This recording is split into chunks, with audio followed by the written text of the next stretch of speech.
Today, I dined at the luxurious Maple Breeze Manor, a place I've always admired. I was thrilled. My name is Elizabeth. I am 40 years old and have no children. I work part-time in an administrative role. My husband, Michael, is 42. Today, my in-laws suggested, let's have a meal together for a change. It's on us, so we took them up on their offer. My mother-in-law explained why she chose this restaurant. The courtyard is visible from the room and it's really beautiful, especially at night when it's lit up. There's also a pond with fish swimming in it, she said. It was genuine high-end restaurant. Having a courtyard, and a magical one at that. To be able to enjoy a delicious course of cuisine in such a setting. I put on makeup, which I don't usually do, and looked forward to going to the dinner with my husband. We are the Johnsons, we have a reservation, my father-in-law said as he addressed the hostess who came to greet us. Mr. Johnson, we have been expecting you. Please follow me, she replied. The hostess who welcomed us was also properly dressed. So elegant. Really elegant. Then, we were led to a waiting area inside, where refreshments were served on a heavy wooden table. In the center of the large natural wood table was a large pink stone-like lump. What is this? I asked. Could it be a decorative stone? It seemed too large for me to carry. This is Himalayan rock salt. It's used for seasoning dishes, my father-in-law explained. Wow.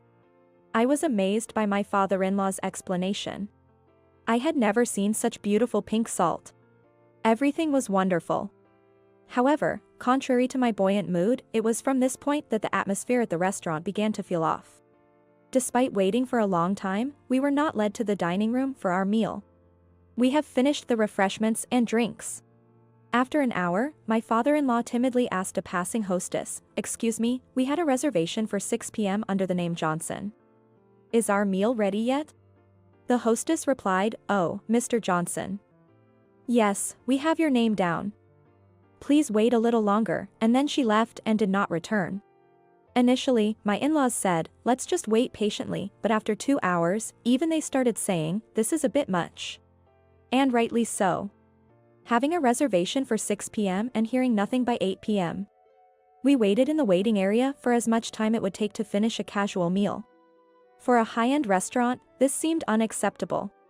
No, it would be strange even if it wasn't a high-end restaurant. My mother-in-law spoke to another hostess who happened to pass by. "Excuse me. We made a reservation and have been told to wait a bit, but it's been 2 hours now." The hostess said, "Oh," and ran off. After a while, a woman dressed formally, not the same hostess as before, came out.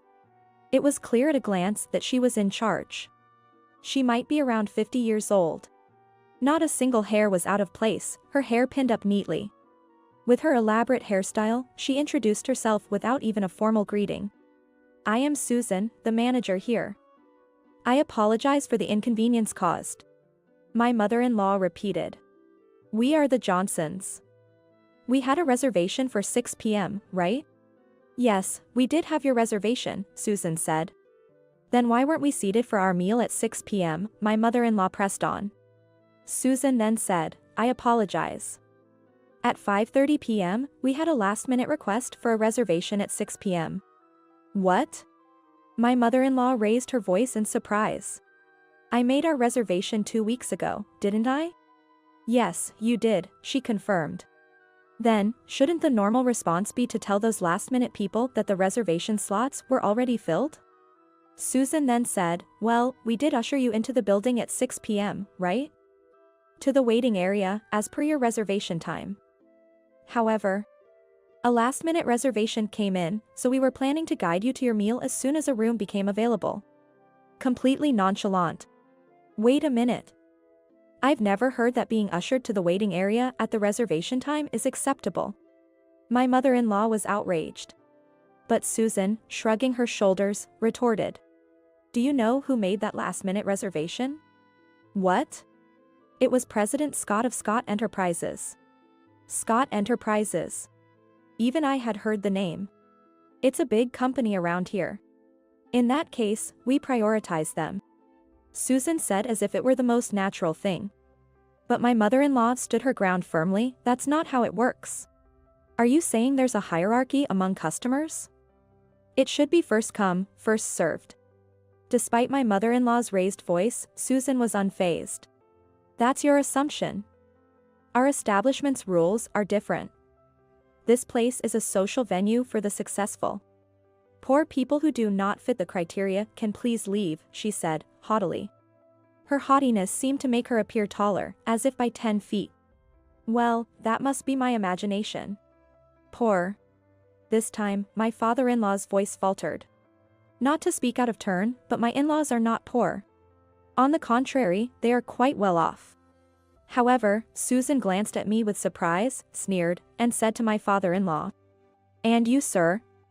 You're not a company president, are you?" "Well, no. I'm not a president," my father-in-law confirmed hesitantly. My mother-in-law became even more furious. "Excuse me. There's no nobility or inferiority in one's profession," she snapped back. But Susan brushed it off lightly. "Of course, there is. If you don't mind me asking, what does your husband do?" My father-in-law answered timidly. "I'm in academia, studying archaeology." "Then please spend your life digging up ammonites," Susan said sharply, laughing scornfully. "If you're digging for ammonites, you wouldn't need any social interaction, right? As I said before, our place is a social venue for the successful." Then Susan began to belittle my mother-in-law further. "And it goes without saying for you, madam, with your appearance. Poverty is seeping out of you." "What?" My mother-in-law raised her voice. It's natural to get angry when suddenly criticized about one's attire. "Is that, from New Orleans in the southern region? They wear colorful plastic bead necklaces on Mardi Gras, right?"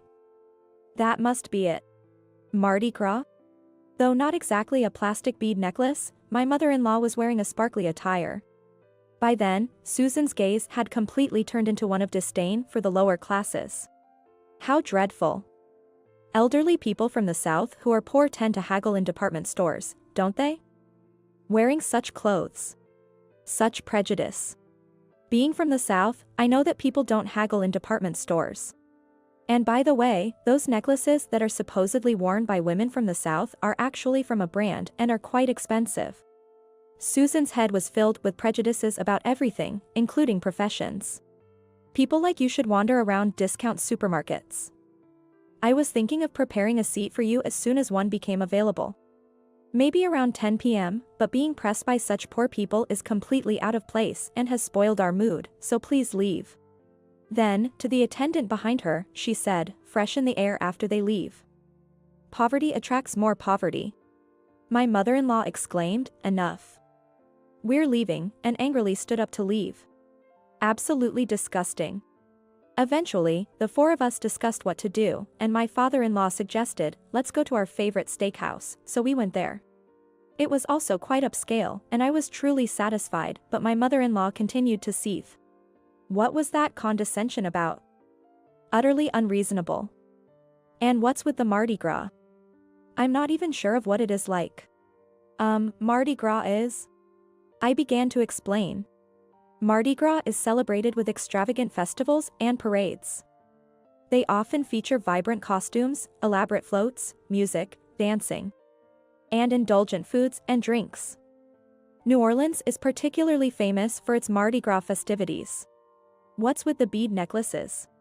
Well, it's tradition to throw bead necklaces out from the parade floats.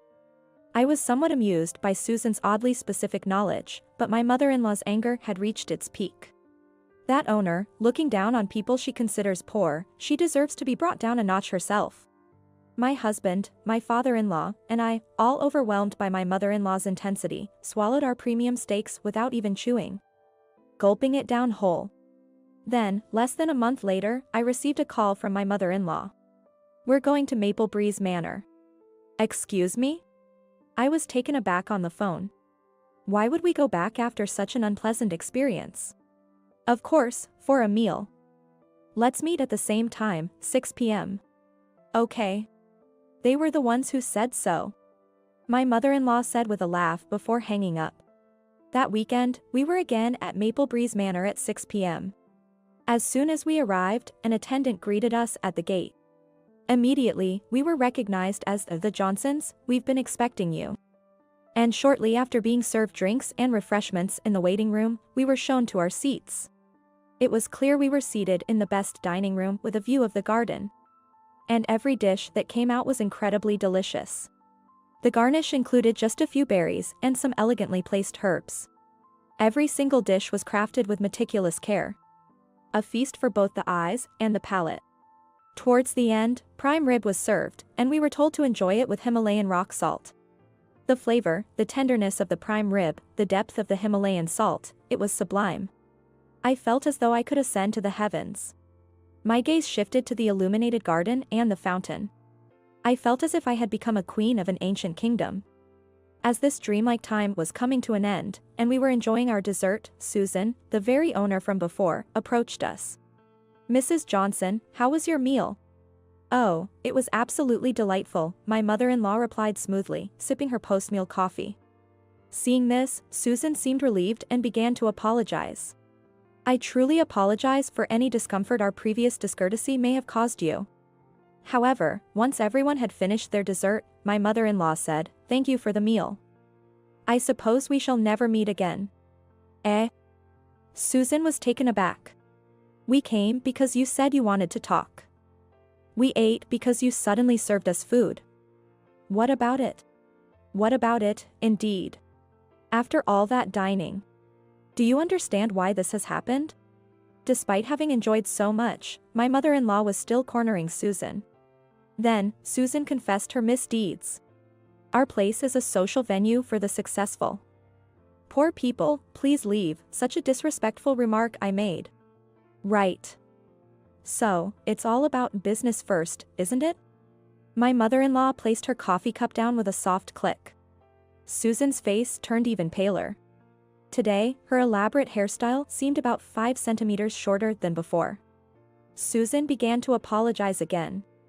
"I'm so sorry. I didn't think that the Anderson Group would cancel all their dealings with us." "I see, that's what this was about. I understood then." My mother-in-law was the Director of General Affairs at the Anderson Group's headquarters, which has branches nationwide. The wrap-up for the management training, appreciation parties, internal group networking events, year-end parties. And even the dinners for company trips. All these arrangements were handled by the General Affairs. And she was the head of it. She must have instructed the subsidiaries not to use this restaurant either. "It was your decision to assume that non-executives aren't successful, and that my bead necklace looks like Mardi Gras, right?" My mother-in-law scoffed and then said, "Don't underestimate the General Affairs. Don't look down on anyone other than the executives, that's what I think. I am truly, truly sorry for our rudeness. I apologize sincerely." Susan began to tremble with apology. "What exactly are you apologizing for?" "Let's hear it," my mother-in-law demanded, looking down on her. I judged you based on appearance alone. I considered you unsuccessful." My mother-in-law scoffed again and waved her hand. "You've completely missed the point of why I'm upset." I looked back and forth between my mother-in-law and the trembling owner. Let me make it clear, since I'm also in General Affairs at the Anderson Group. General Affairs is like a jack of all trades for the company's employees. Anything and everything comes to General Affairs. Regardless of who it is. At home or in society, they come to the General Affairs with their issues. Our job in General Affairs is to empathize with them and support them in every possible way. With that, my mother-in-law slammed her hand on the table. "It's audacious as a human being to judge people based on your standards of winners and losers. Is it only the executives who are successful? That's a joke. Everyone is struggling in their own lives. If we were to classify people as winners or losers, as long as one doesn't think they've lost, then they're not losers in life. It's okay to say it's a battle still being fought. Hence, you're not a loser until one believes it to be, and it's not for others to arbitrarily decide the outcome. I, as part of General Affairs, have never judged anyone as a winner or loser," my father-in-law added. "In that sense, since I've always been passionate about archaeology and have dedicated my life to it, I guess I'm on the winning side," my husband remarked.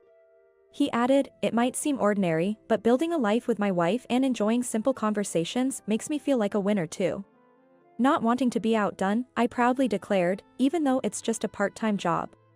I'm contributing to the company and have a strong relationship with my husband, so I consider myself a winner too. And regarding this dress you hastily labeled as poor people's attire," I continued. "I'm truly sorry." Susan apologized. "Do you equate being wealthy with wearing items flaunting the Chanel logo or being adorned with large brand logos?" "What do you mean?" Susan asked. "This dress is a bespoke piece from Gucci, worth $60,000. If you couldn't recognize that, then it's your lack of discernment that led to this misunderstanding." "Gucci?" Susan gasped. My mother-in-law chuckled and gently tugged at the fabric of her dress near the chest. "See? Each gem is meticulously sewn by hand. It's fair to call this a masterpiece, epitomizing the pinnacle of Italian craftsmanship. I believed this garden and establishment were fitting for such a gown. It's unfortunate you failed to appreciate that." Susan began to sob, her tears mingling with mucus. "Well then, shall we head home?" my mother-in-law suggested as she rose to her feet. Susan clung to my mother-in-law's legs. "I'm truly sorry. Please, consider the meal on the house." My mother-in-law shook off Susan's grip. "We'll settle the bill. We came at your invitation, and you served us without inquiry. However, we'd rather not be accused of dining and dashing. Being judged by someone who categorizes people into winners and losers over such an accusation is equally troublesome. Take this as a farewell gesture and accept it with gratitude," she stated, even as Susan clung more desperately. "If the Anderson Group forsakes us, both I and this establishment will indeed be the losers. I beg for your leniency." "That's precisely the point," my mother-in-law interjected, silencing Susan's pleas. "Life isn't a loss until you concede defeat. Were you even listening? Given your tendency to rashly determine your patron's fates, you might lack the insight to grasp such notions. Life's trajectory, whether shaped by karma or destiny, can shift. In that regard, this restaurant faces a formidable challenge, but view it as a repercussion of your readiness to judge and categorize individuals," my mother-in-law stated with finality. Finally, she freed herself from Susan's grasp. As Susan continued her tearful pleading, my mother-in-law remarked at the entrance, "On our visit, you prioritized Scott Enterprises over us, a company under our contract. I doubt their president will return here either." Subsequently, Maple Breeze Manor shut its doors. The location transformed into a popular chain steakhouse. Given that my mother-in-law's firm was their largest client, the outcome seemed inevitable. Susan sought part-time employment at the steakhouse but was unequivocally turned down. Known as the former owner of a prestigious restaurant, she remains unemployed. My father-in-law learned of this through the steakhouse manager at a company event. "I can't pull someone's chestnuts out of the fire," the manager quipped with a smirk. A month later, my mother-in-law returned home, arms laden with a lavish bouquet from her colleagues. My husband and I rushed to congratulate her. "Some had to be delivered because they were too numerous to carry," she exclaimed joyfully. Indeed, that day marked my mother-in-law's retirement from the firm. She had always fostered close ties with everyone, from part-time staff to full-timers, earning her an abundance of flowers. "I'll still be consulting for another 5 years. With all this attention, facing everyone at work tomorrow will be interesting," she chuckled. "With all these flowers and congratulatory notes, you're certainly a champion at the firm. There's still a long journey ahead. I'm midway through, not yet victorious or defeated," she responded with vigor. The notes were filled with hopes for another 5 years of work together. Caught in the moment, I found myself tearing up, which my mother-in-law noticed. "Oh dear, are you crying?" It's just allergies." "Definitely allergies." Being cherished and esteemed by her peers, such a mother-in-law is truly exceptional. I'm sure that she will always be the mother-in-law that I have always been proud of.